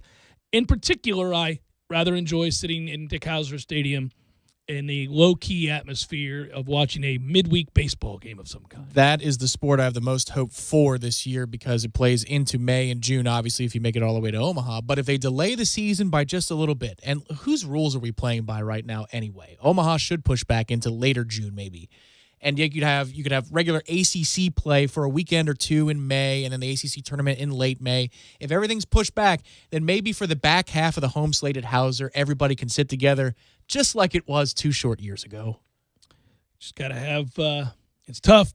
It's tough to have faith in the rollout of the vaccination, given leadership issues, but you're holding on hope, buddy. Hey, man, 1% of the population here in Florida is okay. 1%. We'll make it 2 soon. Oh, boy. You know, I have to tell you, for as much as I am excited, and we've talked about the park your ass Saturday, park your ass Sunday situation that we are on the brink of with 3 games, not 2, 3 Saturday, 3 Sunday, 1 o'clock to late at night, 11 o'clock. I mean, you kick off a game at 8:15. You're up at 11 watching the conclusion of that game. All right. Got to pace yourself, guys. In a weird way, it's not Doak Campbell Stadium, but it might be a Cat 5, a little bit of a Cat 5. I won't call for a Cat 5 right now at your house. I can't do that for you. But it's a warning shot to everybody out there who's as excited as we are about the weekend ahead, especially if it's cold and it's going to be 28 degrees when you get up tomorrow morning, buddy. 28. Is it really? Yes. Oh, okay. Yes, 28. I saw the forecast today. Check the 9 a.m. forecast real quick. Yeah. I think it's going to be about 32 degrees. Oh, my. So what I would tell you is I'm a little worried. 37, buddy. Mm-hmm. See? Hope is here. Yeah. So the deal is this, okay? You got cold, dreary weather, a fireplace, plenty of booze, and or the fiery leaf, whatever floats your boat, and 3 football games on a Saturday and 3 on a Sunday. I mean, it could get away from you. It can get high for you. Yeah. It could get away from you, and the next thing you know, you're being a bad boyfriend, girlfriend, husband, wife, dad, mom. You got to keep it together. Naps may be necessary. Large quantities of food. Hydration is key.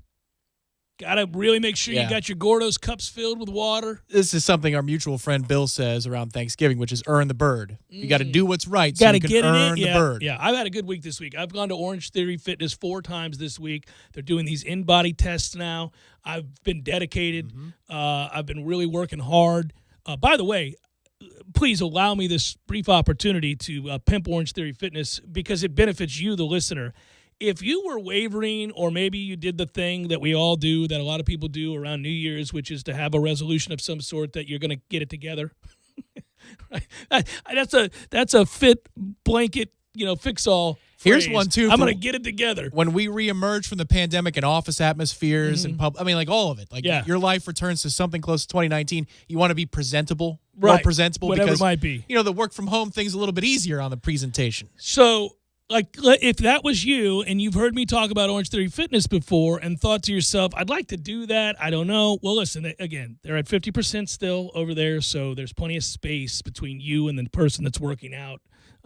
That's like 2 treadmills down. Like, you've got a lot of room, okay?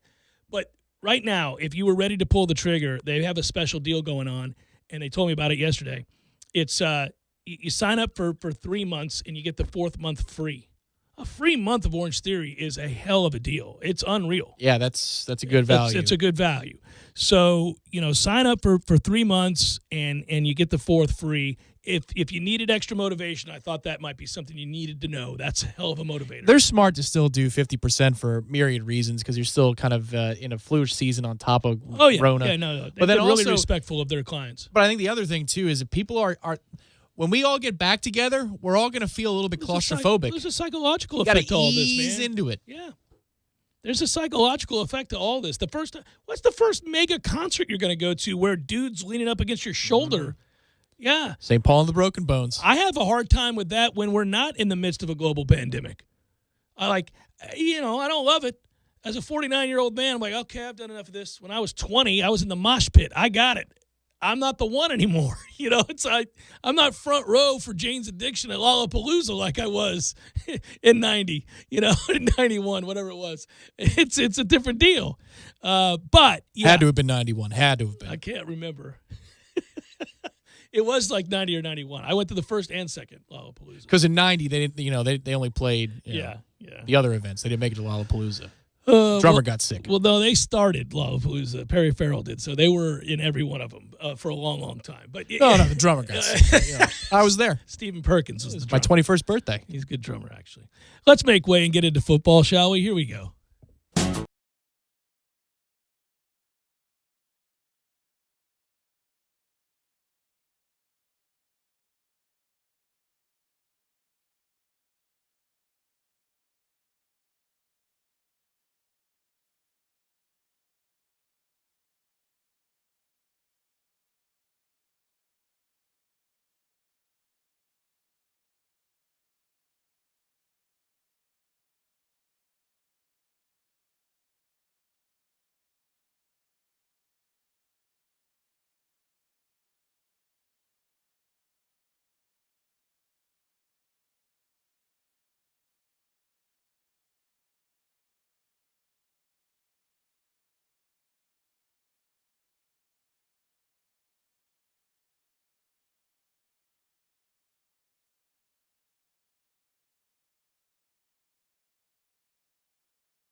Vibations Friday edition, and that music means it's time to get some picks going. In a moment, we'll head over to the Phone Hero hotline for my guest, Mom. There you go. Just the 6 games. I say just the 6 games. Sweet Jesus, what a weekend. It's a Park Your Ass Saturday and a Park Your Ass Sunday, and it all begins at 1:05 on Saturday. CBS, Colts, Bills. Good game. Likely a Bills victory. Rams, Seahawks, and then in prime time, as discussed on the Scuttlebucks yesterday, you can find that online, Apple Podcasts, anywhere you get your podcasts, Buccaneers and Washington football team, which, as an aside, I should note, is a nickname they should keep forevermore because it's awesome. They should be the Washington football team. The logo is fantastic. The name is fantastic. The uniforms are great. The uniforms, man. If we could adopt that, I would trade the gold back for the mustard, man. For the mustard for that? I know that's sacrilege to some Knowles, but that's our heritage, man. That's where this thing comes from. I agree with you, but I wouldn't. I'd keep the garnet and gold. The garnet and gold is great. I will tell you, though, Washington football team and the crimson that they wear is fantastic. It's the proper color. It's what we should, instead of the good. Purple that we use. It looks good. Yeah. No, they're good. They're solid. It's a good uniform. The big W is awesome. They don't need to change anything. Dan Snyder got everything wrong the entirety of his ownership in Washington, and he fell into this quite by accident, really by force, and it's better than anything they've had. So they're going to change out of it because he's still the owner. That's what's going to happen. We'll see if he remains the owner. You've got enough momentum building that, it's always about protecting the shield. I mean, how many sexual that's true. lawsuits are we going to have? I forgot about that. You see what I'm saying? I don't know if he could be forced out. Okay, so here's the deal then. We'll come to an agreement on Florida State. We'll keep the gold. That's fine. It's not like it's bad. No, it's awesome. It's amazing. Yeah. But once a year, we get to do the mustard helmet with the old state logo. I've been saying that. I'm with you on that. All right. Yeah, that's good. That's a good compromise. All right, let's cue it up and bring Mom in and get these games going. And now for another edition of the Family Pick. Nick. Go to your room! Ma, the meatloaf!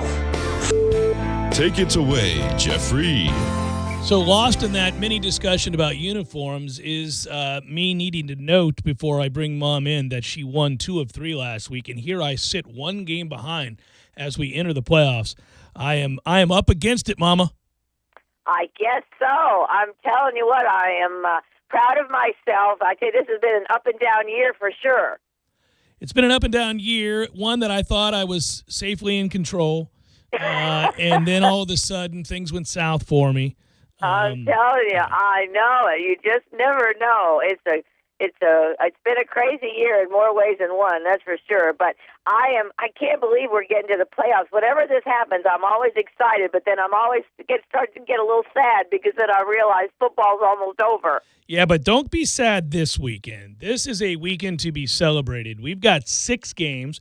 We've added the extra 2 teams to the playoffs, and thus we've got 2 days where your afternoon and your evening is filled with nothing but football. I mean, it's football. Basically, post-breakfast, you get a little brunch in there, you sit down, and let's get it on from 1 o'clock till 11 o'clock at night. It's glorious. Oh, my God. Is that right? Yeah, 1:05 p.m., 4:40, well, that is 8:15. Good. Oh, well, I'll be excited because although on Saturday night I'll be nervous because, oh, my Lord, I so much want the Bucs to do well. I do too, and they ought to. If they lose this game, they've got nobody to blame but themselves. They are playing a team that is sub 500. If you say to Buccaneer fans before the season begins, you're going to make the playoffs, and oh, by the way, you're going to play a team that's under 500 in your first game in the playoffs, there's nobody in the world that wouldn't say, yeah, I'll take that. That works out well. I mean, screw them if they lose this game. It's on them.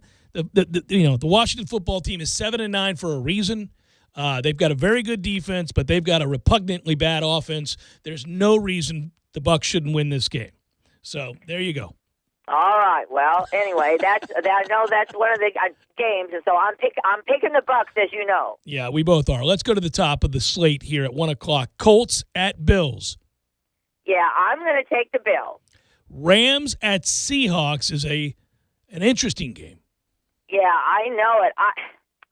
I have a hard time picking against Seattle. I know that they've got some issues, but I don't know. The Rams have been kind of sketchy here lately. I'm taking Seattle. The Sunday games we go. The Ravens are at the Titans. Oh, the Ravens are at the Titans. Great game. Yeah, that's kind of a hard game because they're both 11-5.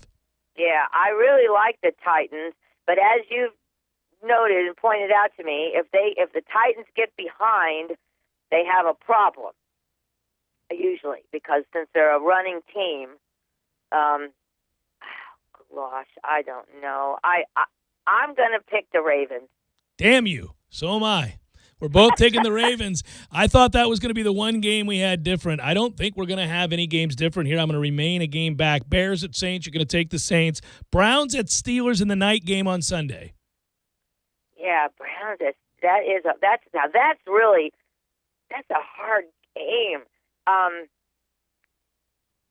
What was the other game though before? You said the Bears and who? The Saints, Mom. You're taking the Saints next. Yeah, oh no, I am. I just want to make sure I'm writing all these down. The Browns at the Steelers. Wow. I'm taking the Browns. Yes. All right, we got one different. I'm going to take the Steelers. Now, listen, this is interesting because if the Browns win, I'm in deep, deep trouble moving forward. So you're out there on a limb here. The worst you can do is be tied with me after this week. So I get the risk here. You're looking to bury me. Oh, Lordy. Well, there you go. I've always really liked the Browns, although I like the Steelers too. But I kind of have a soft spot for them, and I would like them to win a game in the playoffs. All right. So anyway, I don't know. I know it's at the Steelers, and they'll be all revved up for it and everything. But I'm going to hope Baker Mayfield comes through for me. I just want you to know one thing in the interest of fairness. And okay. It is up to you to do your due diligence, but I'm stepping in here as a good son. Their head coach is not going to be on the sidelines. Cleveland. The Browns head coach isn't? That's right. Kevin Stefanski has COVID. Oh, for Lord's sake.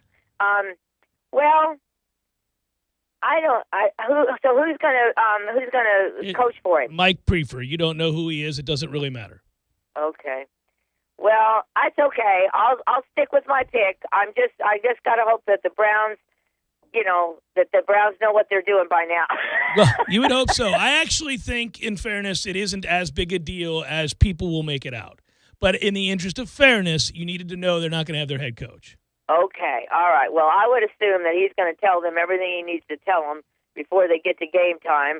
And do they have, that's what I had asked you. Remember last week I texted you and I said, what is that device or whatever that Arians had around his neck on that Actually, strap? Tom, let's bring Tom into the conversation. Tom. Okay. The giant ass thing that Arians is wearing, like he's in need of like a heart monitor or something. Oh, around his belt? No, it comes all the way up into his chest. Yeah, it's massive. Is that a communication it's on a device? strap that he wears like a crossbody type strap. What is it? I don't know. He looks like a two-tour war vet who is like he can't fit into his gear from the 70s anymore. Like I don't know what that is. Because he's got that, then he's got like two different kinds of masks to cover his nose and mouth, and then he's got like the cap on, and you see the neck rolls pile up. Oh, yeah. He's a mess, man. He's not a healthy man. No, he is not. He's not a healthy man. We got to squeak in a Super Bowl win. I looked, after I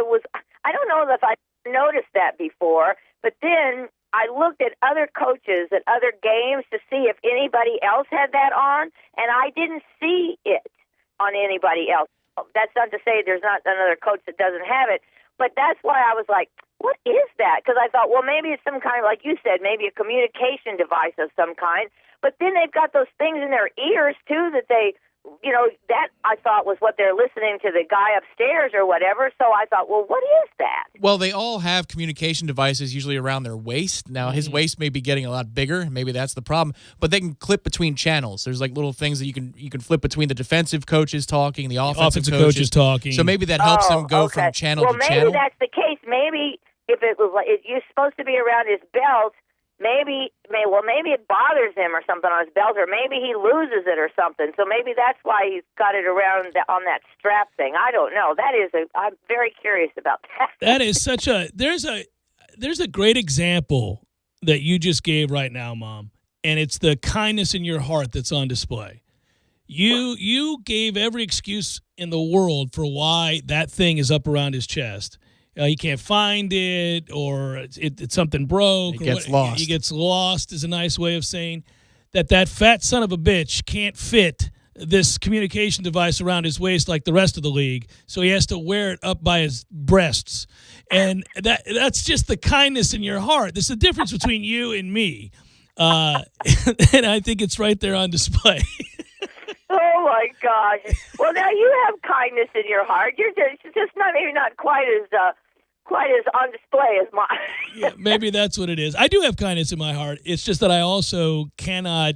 I don't like to deal with euphemisms and sort of the ambiguous language. I know. Well, you always say, as it should be, it's the mom in me. Now, obviously not when it comes to Arians, but when it comes to the players a lot of times. But with him, I just noticed that, and I really was like, what is that? And then I started looking at other coaches and other games, and I was like, well, I am totally baffled. And that's why usually when I don't know something that has to do with football or whatever, I check in with you, and then you set me straight. But, even you weren't sure about it. Well, I said I thought it was a communication device that he has to wear there. I guess so. I don't know. That is crazy. Because I've seen those other coaches that, like Tom's saying, have it on their belt, and they're always, like, pushing a button or doing something with it. And like you said, that must be when they're talking back and forth to different coaches. So that may be what that is, and it just may not fit on his belt anymore. Exactly, Mom. Exactly. I love you. All right, I love you too. Good luck with all these games, I'm telling you. And then Monday night, right? Isn't that the national championship college game? It is. That's between Alabama. Alabama. It just goes right on into Monday. Yeah, we got a lot of football, but this is it. Enjoy. Hold on. Loosely, I know. Buckle up. Yeah. Love you, Mom. All right, I love you. Have a good weekend. You too. Bye-bye. Bye. So something of note here about the game itself and what we're talking about. Obviously Stefanski is one of the candidates for Coach of the Year, and understandably so. He's done a great job. They're also missing their Pro Bowl guard and safety. There wasn't an opening to mention that, but yeah. It's on her. She's got to do the research. I can't do research for her. I'm not trying to make picks for my mom. It was kind, I think, benevolent, I think. I was only shamed into doing it by the stare across the glass by Tom to tell her that the head coach is missing. She's got a paper. She's got the internet. I know. The Pro Bowl guard was the bigger one, but yeah. I don't know what you want me to do there. I'm not going to list all the guys that are affected. This is an away match for her always. If you're in a pool, and she is, and you're in a one-on-one matchup that you seek to win, do your due diligence. I don't owe it to anybody to say, hey, by the way, do you know? Listen, if you made some crazy-ass pick and we were in a pool together – and you just didn't know that somebody's starting quarterback wasn't out, would you expect me to say, hey, Tom, and we were both vying for the money, that guy, he's not playing? You wouldn't expect that. You'd be like, well, I got to do better. I got to know who the hell's in the game and who's not. If it's my mom and, Well, I told her the head coach was missing. I know. What are you going to do? Look, it's a competition. It's a competition.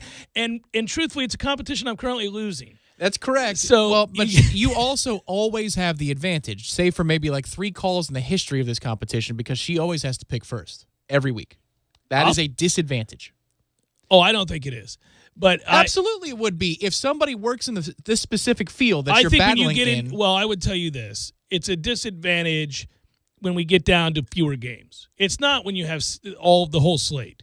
But when you get a few games and you're this close to one another, yeah, there's the risk that you run that if she goes first, then I end up, or I go first, and then she could, or that I could. No, I don't think it's a disadvantage. I think it absolutely is. If she's 50-50 on something and you make a call on the game and you feel there's conviction in your voice when you make that, pick, that's going to help her because she knows that you spend a hell of a lot more time crunching the numbers on these things. Well, any of the games in which I have an overwhelming conviction, you'll notice that I almost make the pick for her. But I do that to help her. I do that intentionally. Yes. I'm like, we're both taking the Saints. If she had stuttered for a second, I said, what are you doing? I help her out. I help her out. Hey, listen, that Browns pick is not crazy. I think the Steelers have sucked to high heaven 4 of the last 5 weeks. I'm not real sure That's I'm going right. to win that game. Yeah, 8 out of the last 10 quarters. Yeah. I'm actually not sure I'm going to win that game. Yeah. I'm glad. The reason I celebrated that she took the Browns has less to do with my certainty that the Steelers are going to win and more to do with that, I wanted a difference and a chance to catch up. They've got 2 good quarters in 12. That's 2 correct. good quarters. They're Really into about 20. They're not playing well at all. They're not playing well at all. I'm not entirely certain they're going to come out and play well in this game. So I don't think it's that crazy. She didn't go egregious on us. She didn't take the freaking Washington football team, where we'd both be like, well, Mom. I know. It just sounded like she was waffling. Now, you helped her with Stefanski, but she's like, I don't know. Okay, Cleveland. And it's like, well, Nick Chubb and Kareem Hunt's a big part of that equation. And if you're missing your best offensive lineman, they'll be all right. Listen, going to lean on the Baker? So, well, if you throw off a play action, and they will, and they've changed the play calling to help his skill set, to play to his skill set, that's why he's a Coach of the Year candidate. They've done a very good job of calling plays for that guy. And this is what coaches should do more often. We yell to the heavens about this all the time. This was interesting, too, because Stefanski, I thought, was holding Minnesota's offense back. And Minnesota's offense got better this year. It did. And Cleveland's offense was fine. Interesting. Yes, Stefanski's very interesting. Done a good job. Listen, a lot of times play calling is an overrated thing. These guys all know the same things. And listen, I'll tell you this much too: the head coach being absent in pro football is less impactful than college football. In pro football, you can give the special teams coach the responsibility of being the head coach on game day. And there's a reason you would do that. Special teams coach are always in charge of multifacets of the team. They have details, interactions for all of the team. So clock management oftentimes falls on special teams coaches. Head coaches, can turn that responsibility over. So they're interacting with everybody. It's not being a head coach on game day is not where the difficulty lies. The difficulty lies during the game week, during the preparation, during the organization of what you do for the season. Right. But the improvisation, that's the hard part, is that they cannot communicate during the game and at halftime because he calls the plays, Stefanski. So that hurts. Like if he was if he was Bruce, who the hell cares if Bruce is out? Yeah, I would say this, though. I agree, but I know just from reading every NFL team, Wednesdays are the most important day of the week in an NFL season or the game weeks. By that time, every possible scenario has been gone over. Right. What we're going to call on second and short, second and long, second and medium. At what part on this side of our 50, that side of the 50. 4th down, 3rd down, every possible scenario it's all on that massive card they hold. That's why it looks like it's written in 3 font. You can barely see. They have so many things on there. They're not making nearly as many decisions in the game as fans think that they are, meaning impromptu decisions. They're not. That's why they're looking at the damn card all the time. What do we run on second? Okay, that's right. We run this. That's what they do. Now, they can make adjustments like you talked about, and I think certainly those adjustments can be made by their assistant coaches almost as well. I mean, as you just duly noted, Stefanski was a liability in Minnesota, and now he's the head coach, and he's a candidate for head coach of the year. He's the same guy. Right. He's the exact same person with the same knowledge he had when he was in Minnesota. I really think, unless you get glaringly obvious examples of incompetence, Adam Gase, unless you get that, we really probably overrate, for the most part, the role of coaches. Also, one note on Bruce. I think it's got to take over 15 minutes for him to get ready. Between putting on the regular clothes. No, seriously. He's got the glasses. He's got the hat. He's got a mask for underneath at times that he doesn't really use. And he's got the pullover for the plastic shield. Yeah. But he fits his glasses underneath them and props it on his hat. Right. But then he's also got the wristband for the play calls. And the wristband goes from his wrist to his elbow. He's like Darth Vader. Like, he's more other things than he is actual flesh and bone when it comes to the apparatus. I have more faith in him calling the plays than I do Leftwich. Because with Leftwich, I know I'm going to get a run on first down right up the gut every single time. So I'm hoping that Brady calls the plays, and if he's not, Arians is. Well, whoever was before the bye, they're not That's now. correct. That's correct. Well, At least, hey, it might be midweek that the changes are made, but some changes have been made. There's no and they're the fundamental. The points of emphasis have changed. I don't think the plays have changed at all, but I do think that the points of emphasis have changed. Well, but the motion's gone way up. Motion's gone way up, but that wasn't like the playbook wasn't devoid of motion. They just didn't use it. Now they know we got to use it. What's weird about all of this is that the things that they are now incorporating and doing very well are things that everybody under the sun had been telling them to do nationally, locally, fans that sit in the end zone, rode hard and put up wet as they are. Everybody who is around that football team were like, guys, this is not rocket science. You've got weapons galore here. You got the best play-action passer in the history of football. What are you doing?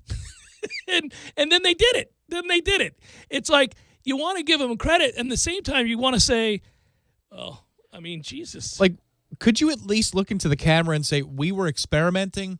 We knew we could always fall back on this. Yeah, if we needed to. And I would give... Even if that's a lie, I would feel better about it. Because then I know that you're sane. I'm willing to bet they had plausible answers for why they were doing what they were doing. I think if we sat down with them collectively and said, what in the world was going on? And we went game by game. What were you doing here? What was the game plan against the Giants? What were you doing here, the Bears? Let's go through all of this. What the hell were you doing? They would have answers. I don't think they're that far out to lunch that they wouldn't have a plausible answer. Maybe it may not be one we agree with, but I don't think we would look at it and go, that's gibberish. That's like when you hear the president talk. Like, this is gibberish. So this is something that you would go, okay, that makes sense. The answer from the outside looking in was that they're working on stuff. Like, it's not important to them. They're working on stuff. Yeah. Now, that is really infuriating because you could have had the bye. If this was the offense, right, pre-snap motion and play action usage, if that was the offense earlier in the season, tell me you couldn't find another win or two. The Bears game or one of the two Saints games, or that you would have been more competitive against the Chiefs. I mean, like, there are examples where you could be in a much better position to have tied the Saints in the division and then maybe had a better overall record and be sitting in a position for the bye because of the win over the Packers. But they're working on stuff. You know, that's ouch. Yeah. No, but again, this is going to be a post-mortem diagnosis. We're going to have to go through and look at this. If they win the Super Bowl, then it was the smartest thing they've ever done. It was the greatest decision ever made, for the franchise. You would go, okay, I stand down. We win. It could be right. And we said that in the beginning, though, with the acquisition of Antonio. It was like, all right, you're setting yourself back for a greater payoff, but you might not have the opportunity for the payoff because you screwed yourself in the interim. Yeah, it could be. I don't know. I go back and forth on this. The Saints' defense and really their ability to play. I mean, I just think they have probably the best coach in football, not named Bill Belichick. I really do. They have something for everybody all the time, even when you know what's coming. It's unreal. And that season they had, think about the amount of games the Saints won with some dude that can't play quarterback running around. But that's crazy. He is his own worst enemy. Now, they did get screwed out of a Super Bowl appearance by the referees, and that's unfortunate. It's probably karma for the Bounty Gate years ago against Minnesota. But Peyton will get in his own way by calling tricks where there don't need to be tricks. Yeah. And I don't think it's going to matter this Sunday. No. But it might matter next week. A lot of coaches do, though. It's the weirdest thing. It's not unique to him. It's crazy. It's the number one complaint we have when we watch really good football coaches in college, really good football coaches in the NFL. They didn't get to where they were by not understanding football, and they believe in themselves, and they're so confident that I think they try to outthink the room. They really do. It happens a lot. It's really a matter of your philosophy, and I think you want a guy that, like you and I, if we were interviewing a head coaching candidate, I don't know, in an ancillary way, we would ask a question that gave us the response that revealed the most, which is, if something's working, will you continue to do it, or will you unnecessarily decide to mix it up? That's a leading question, though. They know what you want the answer to be. No. What I'm saying is I'm not going to ask that question. Okay, That's why I said ancillary. We would ask something that would reveal the answer to that question that we have without asking the question. Right. Well, it's like pick the statement that describes you the best. If it Right. ain't broke, don't fix it. You can always do better. Right, you know, right. Something Whatever it else. might Something be. else. We Yeah. would ask that kind of question to find out what we needed to Yeah, know. because the Minneapolis Miracle never should have happened. Earlier in that quarter, they have a third and manageable. 2 runs will get to you, but one run, the way they were going that day, just bulldozing the Minnesota defensive line, they were tired, would have gotten it done. It's like 3rd and 3, 3rd and 4. He calls a toss pass, Yeah. and the guy is wide open for a touchdown, but guess what? It's a non-quarterback throwing the ball, and they miss him, and he punts. His argument would be, It I was called wide a open. perfect play and it was wide open, and that dumbass didn't execute, and he did every single day of the week in practice. Mm-hmm. Well, this ain't practice. This is the NFC playoffs, my man. You Right. got My argument would be for 45 minutes, anytime you had the ball and You you're ran in the a ball up their 3 and down their less, throat. you're going to have inches to go at worst, if not an outright first down. If you just run the ball between the tackles, what the hell's wrong with you? Yeah. Peyton does that sometimes, but he's so magnificent. He's such a good coach. If I'm a Saints fan, he's the least of my worries. I'm just like, that And dude yet- is a badass. And yet, if Yeah. the Bucks run the table, it'll be Arians and Brady equaling the amount of Super Bowls as Peyton and Breeze. That would be unbelievable. It'd be a hard pill to swallow if you're a Saints fan. A very hard pill to swallow. That would almost taste like an ain't pill. Given that, I mean, that's like hey, you know what? Atlanta Braves fans would know. If you're a Brave and a Saint, you'd be like, what the hell? It did. I wondered Who are if he- these Marlins from Tampa? What is this? I wondered if they would work it in. I wondered if you would work it in. You got it in. And in the middle of the biggest weekend in playoff football, Tom got a shot in at the Braves. It's impressive in its dedication. We'll wrap it up momentarily. Hang in.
Woohoo!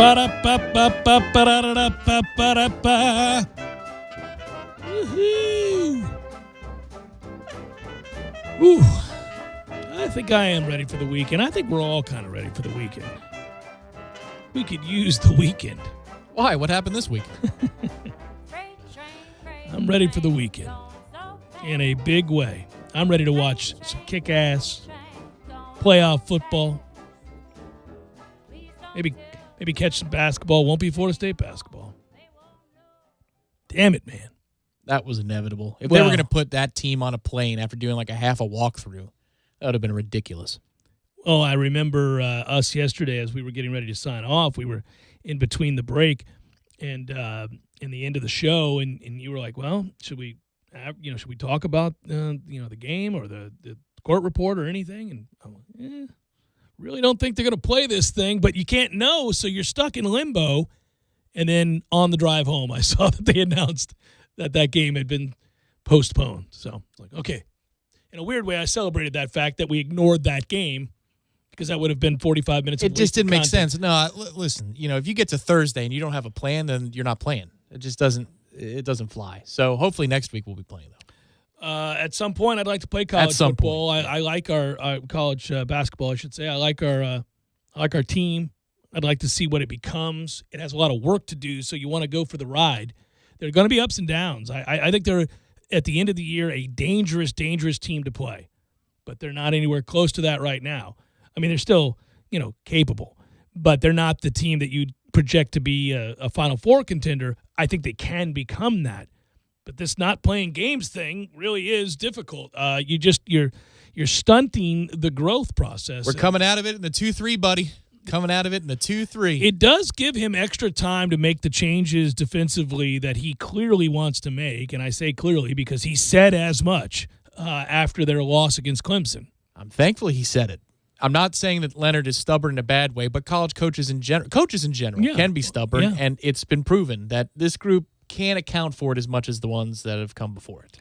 Well, not to switch 1 through 5. So that's the problem. And then go down and score consistently everywhere in the half court. Like, it doesn't matter as much if you've got Patrick Williams, Devin Vassell, and Trent Forrest who can drive anytime he wants. Scotty's going to discover that, but he's got to be able to pay it off at the free throw line a little bit better. Yeah, he does. I will say again, man, I am so impressed every night with Patrick Williams in the NBA already. It's just ridiculous. That dude is a moose. You can't do anything with him. And the confidence is soaring. It's the confidence that went, on display in the second half of the season. He's the Moose of Madison. Give him his nickname. He's I think if you're a Bulls fan, you like the direction of your team and you really like building around that pick. I mean, think about lottery picks. A lot of times it's a bet on the distant future. It's like, okay, 4, 5, 6 years in some cases. If you take a kid that's, straight out of high school, you're kind of like, well, we're betting that in 3 years this guy becomes a grown-up, a big-ass man, and his game rounds into form, and that nothing bad happens to him between the ages of 18 and 22, and that he's not broken because we put him out there too early or we waited too long or he got hurt along the way. It's just when you get a guy that you go, bloop, he's good. He's just good right now. You got to be elated because it is rare. I mean, even – you can look around at some of the superstars in the league right now and you'd say, well, it took him a little time to figure it out. Oh, Kawhi is the best example. Yeah, he's there, a great example. That's what the people who were bullish on Patrick said about Patrick Williams, is that he's Kawhi Leonard. Yeah, he's Kawhi Leonard light. Yeah. And that relates to the fact that Kawhi Leonard is considered to be pound for pound one of the strongest guys in the league. That he Look too at his is a hands. moose. I mean, my God. Look how he got up for that block. Jeez, his hands. I love her. She is so good at her job, but Doris is just telling on herself every time. It's unreal. Adam, have you seen impressive hands like those of Kawhi Leonard? Look at him. I can't stop looking at him. It's meat hooks. It's awesome and I wonder what she thought. Like, if you're as public as any of these analysts or sideline reporters or play-by-play announcers are, you're going to get criticized. If you're a broadcaster of any kind, you're going to get criticized because you have stretches where you have crutches or things that you can't help but point out. in how you deal with the eventual backlash to those crutches or those observations really is going to say a lot about how much consternation you have moving forward about doing your job.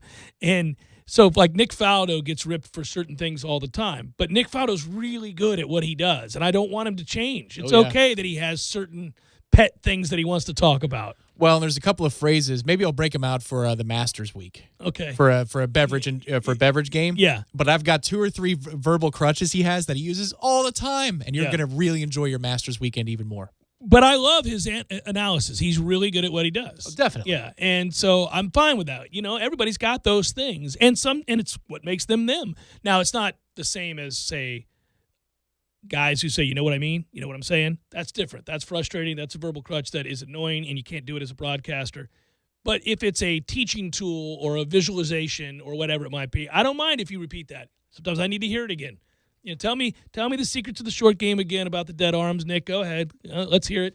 Well, yes, getting out of the woods, though, you know, if you're just trying to punch back into play or hit a low, that is a tip that when I heard it the first time, You're like, let me try this. And the ball just stings out of there. Oh, my God. Nick, I was like, Nick Faldo! Yeah, I'm telling you, if you could spend a couple of hours in a given Saturday with Nick Faldo, I think a couple things would happen. You'd realize that he's as erudite as he sounds. Secondly, I think you discover a lot of wonderful techniques to hit every shot in the bag because he was a 6-time major winner. And I think that you might have a few pops because Nick is a cool cat. Mm-hmm. He likes to have a good time at the end of the day. He does. Well, the thing that's the best about him is, like, in watching a lot of his instructional stuff over the years, YouTube is such a great resource. Oh, it's awesome. I don't have to pay for Nick Faldo's instruction at all. No. It's beautiful. Neither you nor I could afford it. And I'm not ripping it from anybody. It's like legit. It's just supposed there. to be there. It's not Yeah. illegal. But he's always about experimenting. He's like, well, experiment with it. Find what works for you. It's like, now I've spent hours here and this works for me. But you could do this. You could do this. Here's how Seve did it. Here's how Gary Player did it. Well, here's how Nicklaus did it. I think what's interesting is all of them, Tiger Woods included, because he had the opportunity early on in his career. Every one of the world's best players, accomplished champions, major winners, who had any time at all spent with Seve Ballesteros, they all marvel. They all say he did things that you would never teach anybody to do. He did things that they simply couldn't do, no matter how much. Maybe Phil. Other than that, that guy did things with the short game and the scrambling that nobody else could do. They said, well, he had shots in his bag that he just made up in his childhood playing where he did. Right, because he's on knobby and weird lies and grass patches. Trevino hit shots that nobody else could hit because he was dirt poor hitting off of rocks. Why a lot of Australians and South Africans are amazing at it, because the courses aren't, if you're playing a Muni in South Africa, the lies are never tight and pristine like in the state of Florida. There are all these weird, you got pebbles in the way. You got little sand patches. Find a way to hit those shots. That's why those dudes, typically out of Australia, are badass out of the sand, because they know how to hit out of improper lies. They learned that first. And it's like the players that come over from Ireland or other European countries will tell you that, they can play in the worst and windiest conditions. Right. They can keep the ball low with any club.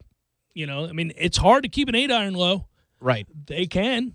Also, they know that if you're on the green's edge, lob wedge, nah, man, putter, 9-iron. Yeah. Well, the old Texas hybrid wedge works. Yeah, whatever you need. Why are you getting a lob wedge out? The margin for error. Yeah, it's a completely different philosophy. Enjoy the football, everybody. What the hell we got tonight? ESPN programming? That is correct. Well, a lot of NFL preview, man. That's beautiful. You hear the gusto with which Tom spoke about that ESPN programming coming up next? That is correct. Good work out of you. Good work, Matthew. Hey, guys, have a great weekend. Maybe stay off the social media for an entire weekend. I mean that for the country. If you are on social media, just look up Twitter, Doris Burke, hands. Kawhi hands, and laugh. And just enjoy a good laugh. It's fun. Be well, be safe. Talk to you Monday.